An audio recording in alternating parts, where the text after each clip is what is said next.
Makes conversating with narcissists so draining is that they don't actually conversate with you. They conversate with an idealized or devalued version of yourself, either of which is going to be full of falsehoods and distortions.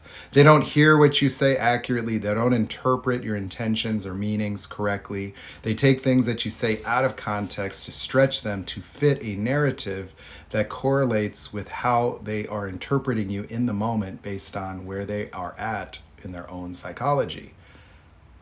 You see, if you've done anything to cause injury to them, they have to devalue you in order to maintain their idealized self. You see, so if there's a disalignment where you've been idealized, and so now in this idealized state, they will treat you accordingly, right? Now, when naturally you're going to fall from grace, they're going to have to internally devalue you as a way of reconciling the discrepancy between the reality of who and what you are and what you mean and how you feel and what they think. And either the idealized or devalued version of yourself is nothing but a figment of their imagination that they engage with as an overlay for the being that you are, that they never have any way of actually relating to another person in any accurate manner. Naturally always projecting.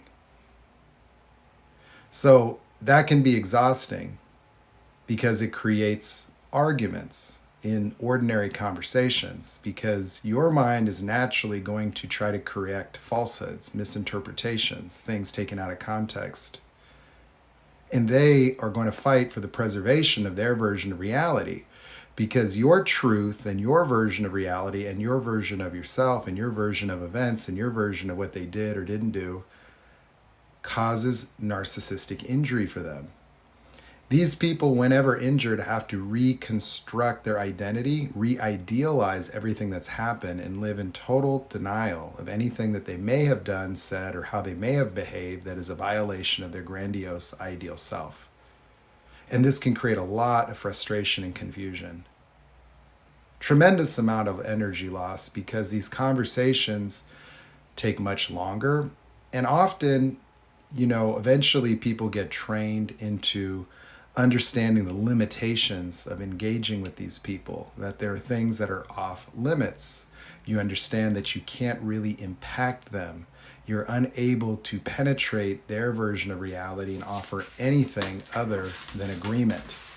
And so they convert you into nothing more than a source of narcissistic supply via devaluation or via the grandiose idealization of you, that you can help them maintain their positive grandiose self-image by being your idealized grandiose self in their interpretation, and lavishing them with acknowledgement, praise, and gratitude for all the amazing things that they are and all the accomplishments, accolades, achievements in the day-to-day living of their life when they grandiositize every single thing that they do, converting a normal desk job into an episode of House of Cards, complete with all the politics behind the scene, people controlling the narratives, their grandiose paranoid fantasies about their own self-importance in the eyes of other people that would make other people, undermining them, because that's how they manage to deal with the incongruent reality of their grandiose self and the discrepancy between that perfect self, that perfect flawless employee that everybody loves, and the reality that their last performance review may not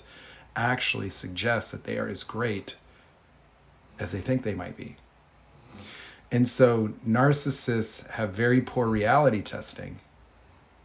And so often part of your fixer complex might even just be trying to help them be grounded.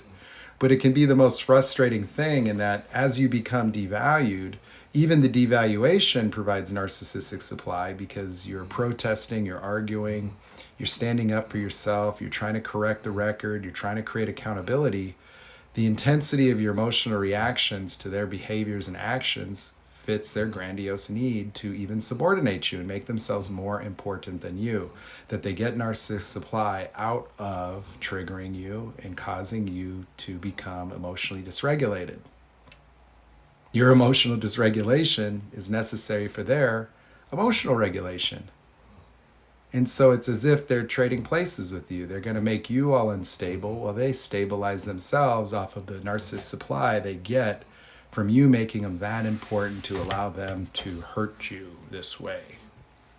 And so conversations with people that are in non-reality are naturally exhaustive on all levels. Even if you have been shut down to where you can't share yourself without risking getting a bludgeoning or a triggering reaction or throwing them into a tailspin, just listening to them talk about their day, just listening to the way that they experience reality, just listening to them talk about anything, your mind is going to have to try to process and reinterpret it and understand it, or you're going to sit there feeling suffocated and stifled because you're unable to authentically respond. You will be forced to be an agreement source, a narcissistic, cheerleader. You're going to have to arbitrarily lavish praise on them. You're going to have to continue to act as if you really care that their boss at work pulled them aside today to thoroughly acknowledge just how wonderful they are. And of course, it's not enough that these people think they're wonderful. They need to tell you how other people think that they're wonderful too, so that you can join the chorus of people that are continuing to help this person maintain their grandiose identity. And so relationships with narcissists of all varieties are exhausting because they don't have identity permanence. They completely depend, like a Peter Pan, on your belief in their existence, whether that is as the vulnerable victim that they need you to believe that they are while they convert you into the villain role, or the subordinate, sycophantic believer in this special individual, or just simply somebody in their life that is going to ongoingly support their journey of infinite success and possibility, always requiring you to be positive, never bringing your negative energy to the table because they have no interest in supporting you at all. In fact, they're always going to be competitive with you and need to subordinate everybody around them because they are always the smartest, they're always the most grounded in the reality, they're always the most stable, they're always the best, most talented person in their vicinity. And they will only idealize people that they see orders of magnitude greater than themselves, often attributing attributes to them that would explain the discrepancy.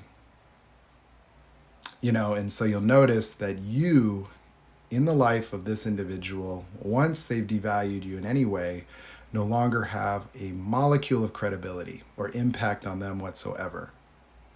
They will love the opportunity to subordinate you, come in as the hero, but they will never, ever really value, cherish, or appreciate your input, your feedback, or your support. And everything that you do has the potential of causing narcissistic injury, making them vengeful, competitive, and vindictive. And boy, oh boy, do they love to betray people? Do they love to plan their revenge? Do they love to hold you accountable for their own emotional dysregulation? And boy, when they do get triggered, look out, because every single traumatic experience of their life is just waiting right there in that toxic core. And guess whose fault it is going to be? Yours.